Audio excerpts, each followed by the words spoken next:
Baada ya uchovu wa kutwa nzima leo, ni kuombe tu dakika chache niweze kuwasilishia utabiri huu wa hali ya hewa kutoka Mamlaka ya Hali ya Hewa Tanzania, ukiwasilishwa nami Godfrey Kazinja. Na mifumo ya upepo kwa siku ya kesho inatuonyesha upepo kwa ujumla unatarajiwa kuwa wa wastani katika maeneo mbalimbali ya nchi, na viashiria vya mvua vyenye nguvu vinaonekana zaidi kuanzia katika maeneo ya magharibi mwa nchi yetu kuelekea sehemu za ukanda wa Ziwa Victoria.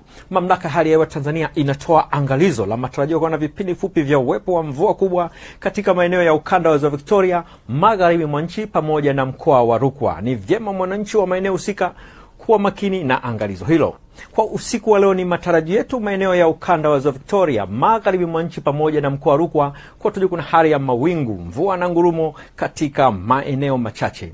Nyanda za juu kaskazini mashariki, mikoa iliyopo katikati mwa nchi, mwambao wa pwani yetu ya Bahari ya Hindi yakijumuisha na mkoa wa Morogoro, kuna hali ya mvua katika maeneo machache, na maeneo mengine yaliyosalia ya nchi yetu yanatarajiwa kuwa na hali ya ukavu kwa ujumla. Kwa siku ya kesho, ni matarajio yetu ukanda wa Ziwa Victoria, magharibi mwa nchi pamoja na mkoa wa Rukwa kuna hali ya mawingu, mvua na ngurumo za radi katika maeneo machache pamoja na vipindi vifupi vya jua.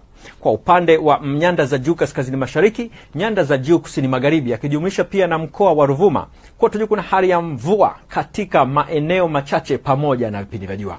Mikoa iliyopo katikati mwa nchi, mwambao wa pwani yetu ya Bahari ya Hindi, mkoa wa Morogoro, kuna hali ya mawingu kiasi, mvua na ngurumo za radi katika maeneo machache pamoja na vipindi vya jua.